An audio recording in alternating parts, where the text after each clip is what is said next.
Greetings, Arts Beatniks. It's the KC Arts Beat Report. I'm Patrick Neas. Thanks for joining me today. I'm recording this, by the way, the day after we've had a really nice snow in Kansas City. And looking outside my window, I see the evergreen bush covered with snow. It looks so Christmassy out there.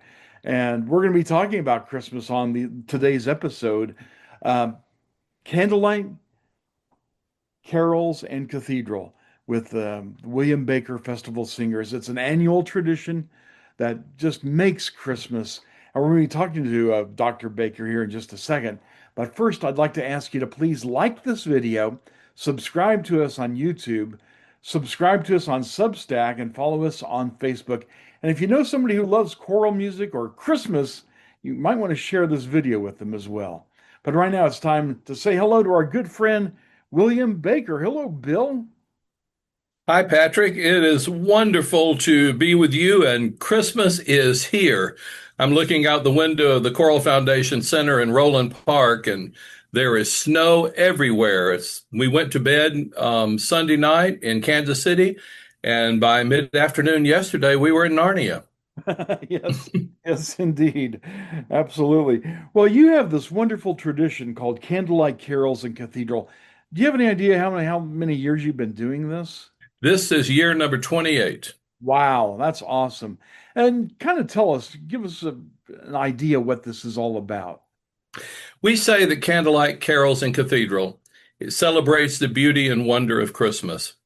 Some years ago, I was asked by you, I think, actually in an interview to try to define what was different about Candlelight Carols and Cathedral. And the phrase that I came up with then, and I think still applies, is that Candlelight Carols and Cathedral is the alternative to alternative Christmas celebrations. You know, in the music world, the choral world, we're always looking for something different, some shiny new object, some innovation, a different twist on tradition, or maybe moving beyond tradition. And there's a validity to that. I'm not being critical of that. But when it comes to Christmas, Christmas is one of those anchor seasonal celebrations that holds the heart. And I think there is a place for candles and processions and for singing the carols with the words that we grew up with, in elegance and beauty and tradition. So Candlelight Carols and Cathedral is designed almost like a Lessons in Carols concert or Lessons in Carols service, with an organ voluntary and an introit and processions and carols and readings from scripture in traditional King James language, and that are punctuated by choral works. Some of the choral works are new, especially this year as we're celebrating the music of our own composer in residence. But many of the choral works, and certainly the carols, are going to be very, very traditional, things that we have loved since childhood, and things that give us anchors emotionally and spiritually. Wonderful. And you always do these concerts at Kansas City's two wonderful cathedrals, right? That is true. Usually our Friday concert is at the Cathedral of the Immaculate Conception, the Gold Dome, and our Sunday concert is at Grace and Holy Trinity Cathedral, the Episcopal Cathedral. And I think it's good to celebrate both of those magnificent spaces for worship and contemplation and meditation and music. And especially when they're illuminated by candles. Yes, and they are so beautiful. And they've started doing some, the way that they do the lights at Grace and Holy Trinity with these new LED lights that have such brilliant colors. Just walking across the campus of that cathedral puts you in the holiday spirit.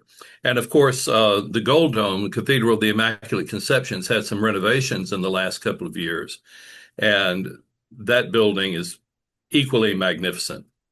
Now, before we start getting into these concerts in more detail, I want to tell people that the concert at Grace and Holy Trinity this year is going to be at 2 p.m. on December 14th, and then at the Cathedral of the Immaculate Conception at 7:30 p.m. on December 19th. That's a Friday, I believe, isn't it, Bill? Yes, that is correct. Now, if you want tickets, go to festivalsingers.org. That link will also be in the description to this video. But festivalsingers.org is where you go to get your tickets. And I know based on years past, Bill, this is one of your most popular concerts, and tickets go pretty fast, don't they?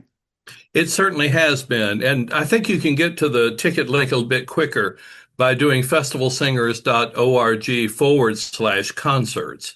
And that'll take you right to the concert page. But Candlelight Carols in Cathedral has been very popular over the years. There have been years where we had to put guards on the patron seats to keep people from stealing them.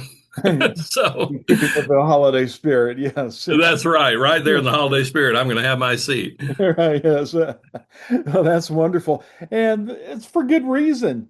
You put on such a terrific show. I know when you and I talk personally, you often share your own faith.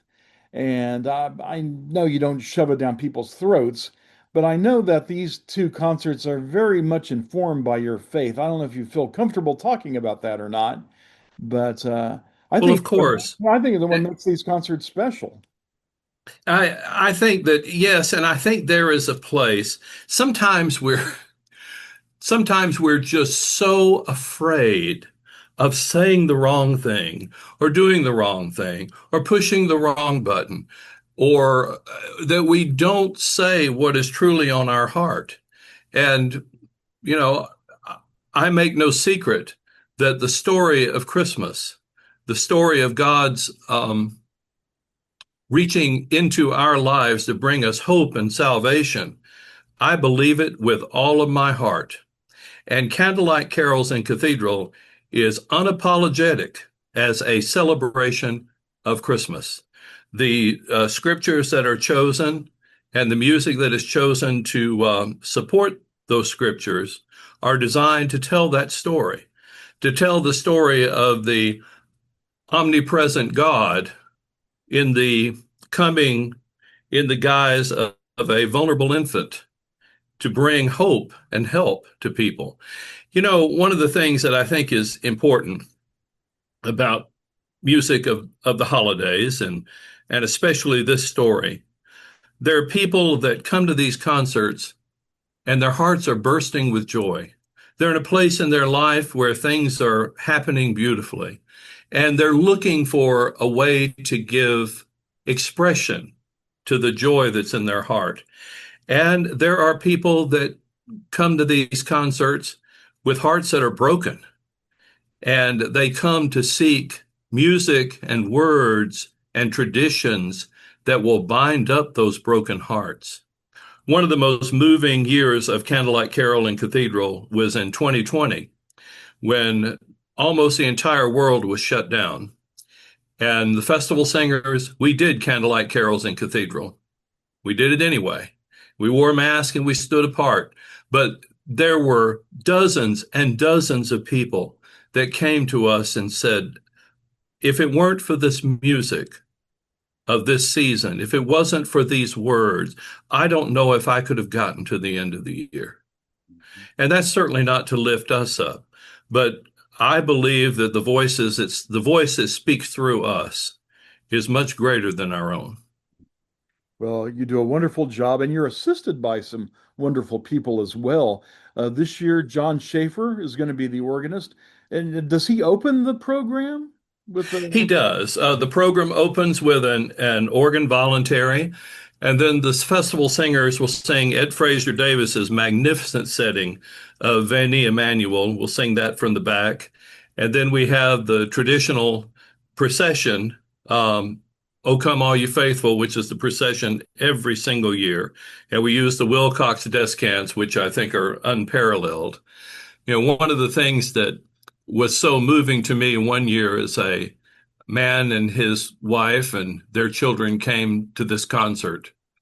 And he said, tears were streaming down my face watching my children sing, O Come All You Faithful. So they can't sing it at school. And honestly, our church doesn't do music like this anymore. And I'll be honest with you, my first thought was, well, dude, you need to find another church. But but he said it was so meaningful to sing this song that has meant so much to me for my entire life of 50 years with my children. Wow. Yeah, it's a great. This is a great concert, by the way, to take your kids to. This is an all family affair, obviously. I think children would love it. They'd love the atmosphere of the candles as well. Um, Now, you mentioned Ed Frazier Davis. Wasn't he a past composer in residence for you?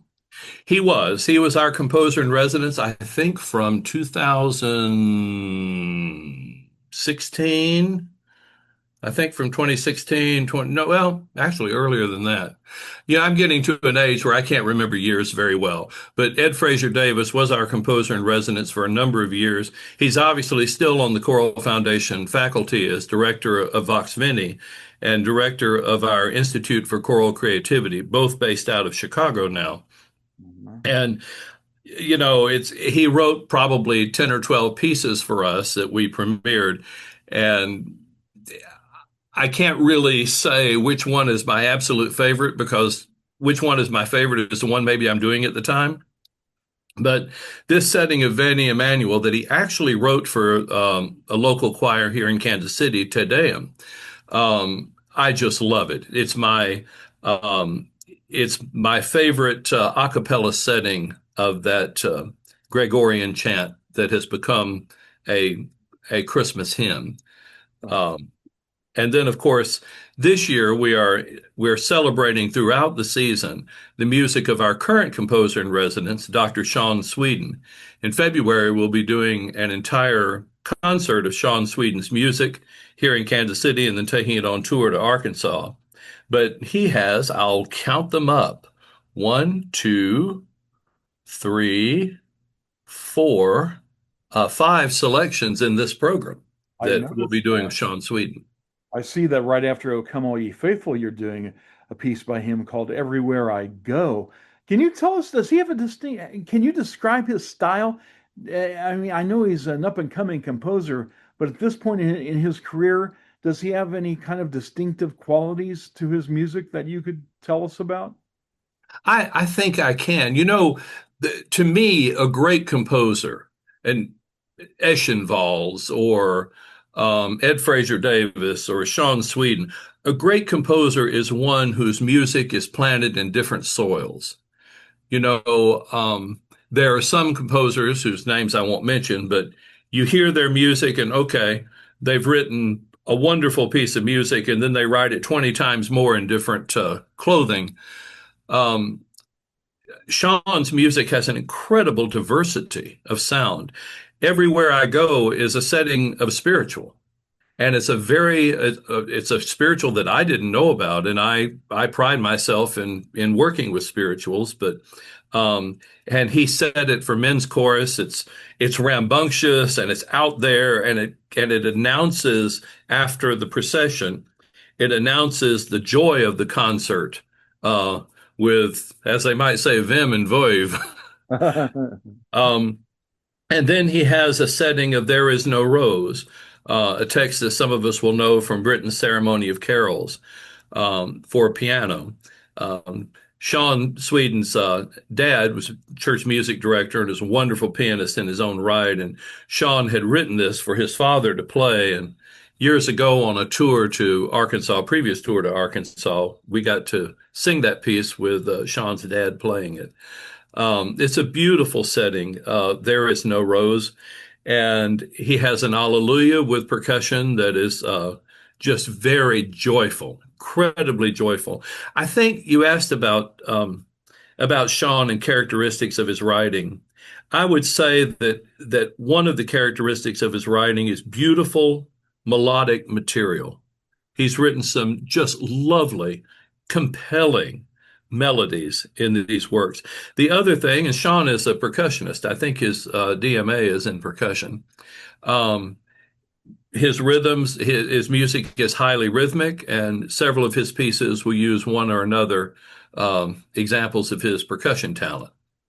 And Uh-huh. that is certainly the case with the Alleluia in this program. And Adam Lay Bounden is another one of his pieces that I never quite know which percussion goodies he's going to bring, but it's always a delight when he does. And such a variety of other kinds of music coming up. It's lots of pieces. We can't go into much detail on them all, but one thing that jumps out at me is that you're doing a couple of Russian Orthodox works. We are, and the Gladsome Light from Rachmaninoff's Vespers. We did that last year on our tour to the Southeast in Atlanta, and the group sang it really nicely, and it is such um, it's such a rich texture. And the Festival Singers is a for a semi-professional ensemble is a larger ensemble than most, so we're able to do some of this late romantic music um, with depth. And I'm not going to embarrass myself by trying to pronounce the Church Slavonic, but this work, I told the choir that I said, I think this piece of music was written for you. And the same thing with Alexander Grachaninov's setting of O Gladsome Light, that will be the last choral piece on the program. Um, we do evensong at St. Mary's as we're composer and or we are chorus in residence at St. Mary's Episcopal Church downtown. So we do evensong twice, and we use the Grachaninov O Gladsome Light in those. And they sang it so beautifully in September. I said, I got to put that in Candlelight Carols and Cathedrals. So we've got those two Russian pieces. Are those both sung in Church Slavonic?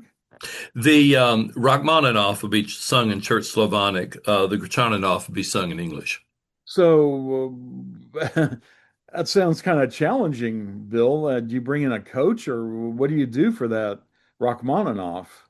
Well, we're actually quite blessed. One of our members is the former accompanist of the Yale Glee Club. And his work now, even though he's one of our staff pianists as well. But his work now is as an editor for Oxford University Press, and he is quite gifted in languages. So he has been our coach for the Church Slavonic. I see. Neat. And Renee Clausen, really well-known composer. You're doing a piece by Clausen. Yes, the Seek the Lord, the setting from the Isaiah text, which will be read right before we sing Seek the Lord.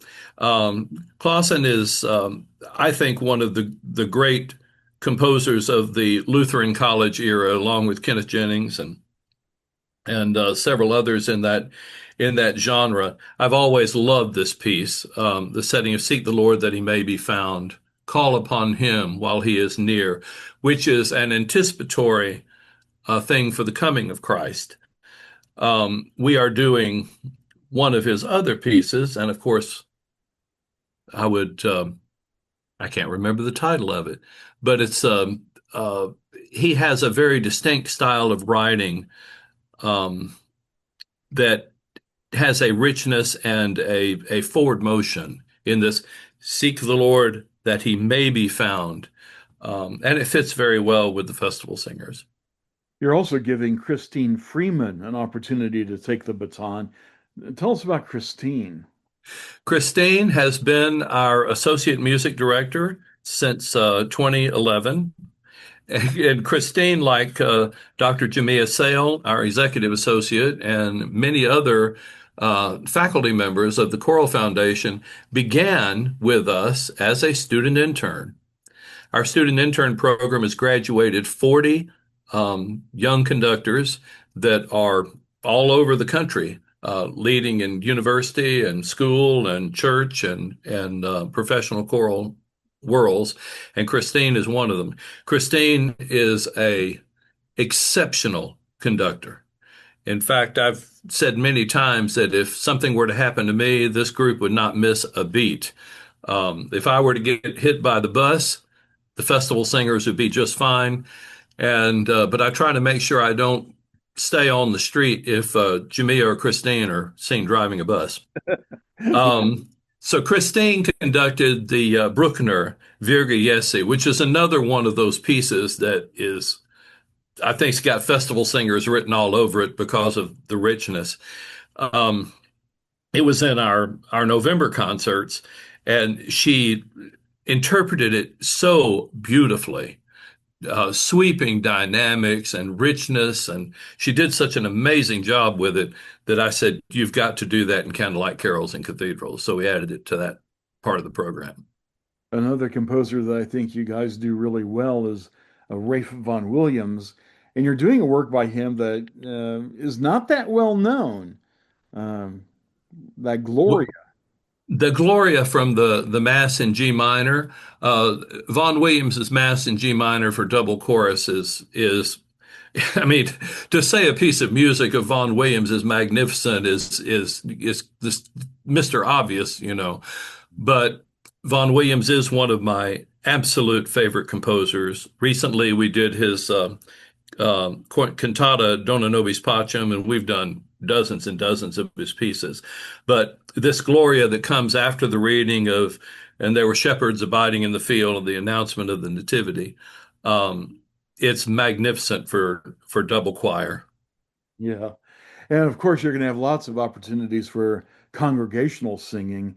You're doing one of my favorite Christmas carols. I don't know how many other people consider it their favorite, but Lo How a Rose Ere Blooming. And I love that piece, Bill, because I think so much Christmas music has a tinge of melancholy to it. I don't know what it Mm. is. And that piece has that for me. Do you find that true as well? Oh, absolutely. And I think and the way that we've structured this is the after the reading of the Magnificat, you know, the Virga Jesi, and then there is no rose of such virtue as is the rose that bare Jesu, which is Marian. It's a song of love for Mary. And then lo, how a rose, you know, it came a floweret bright amid the cold of winter when half spent was the night. It's a very tender, it's a very vulnerable, it's a very personal, it's a very loving expression of the very human issue of giving birth and bringing new life into the world. Even that new life and vulnerability that would be the King of Kings and Lord of Lords. Lo How Rose is a beautiful expression of that. And then there's another organ piece. I think it's a Brahms that John has planned. And then ending that with the O little town of Bethlehem, how still we see thee lie with the audience. Wonderful. So, if people have been listening to this so far, just imagine this wonderful music accompanied by candlelight.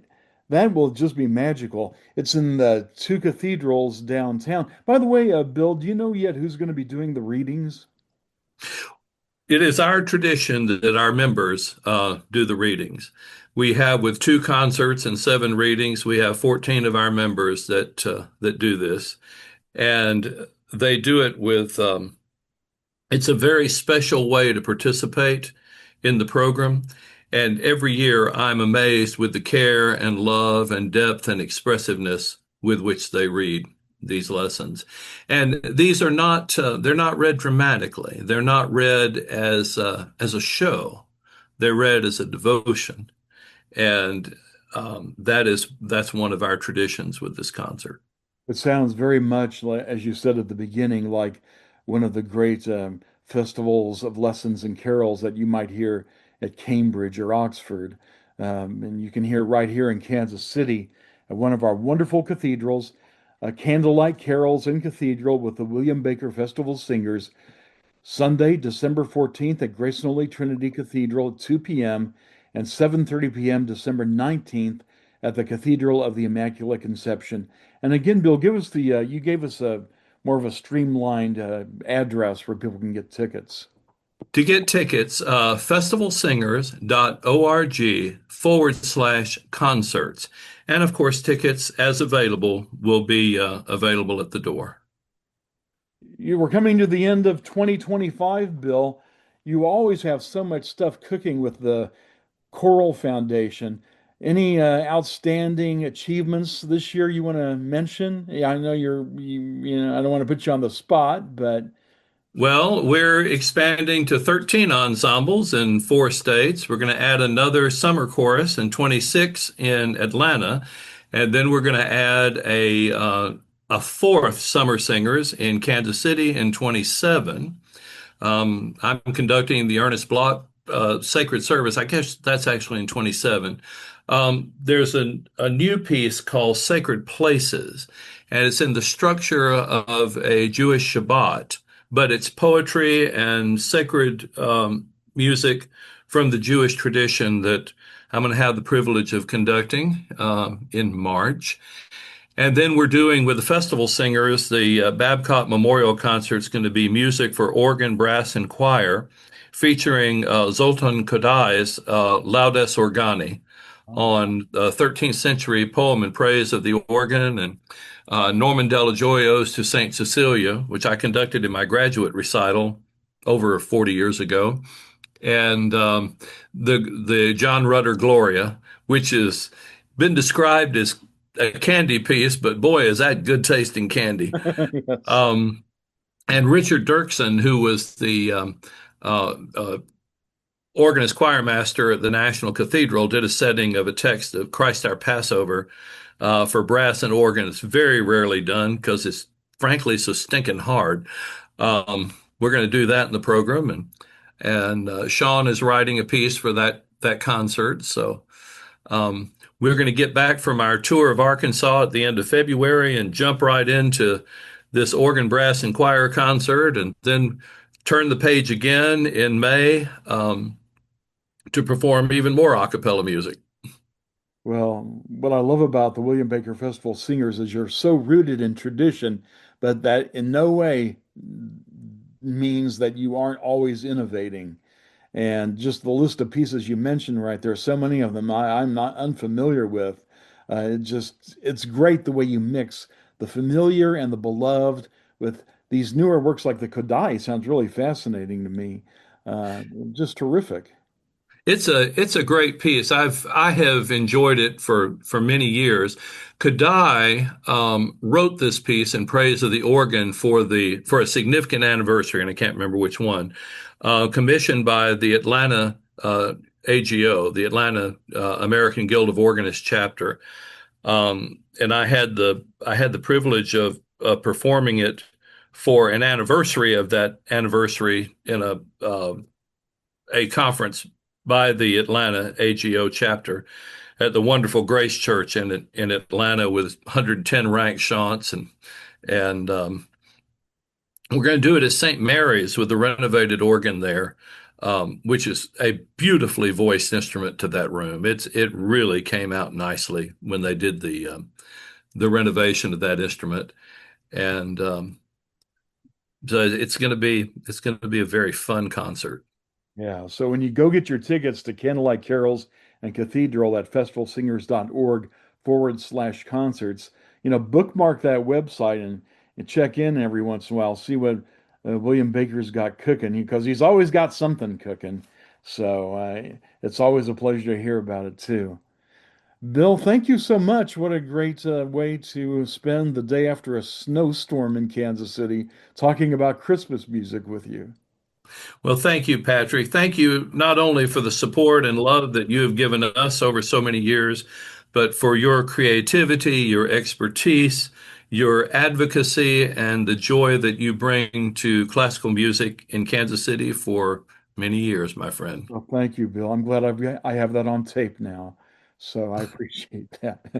Again, please like this video, subscribe to us on YouTube, subscribe to our Substack, follow us on Facebook. You can find us all over the place. I hope you do. Until next time, for the KC Arts Beat Report, I'm Patrick Neas.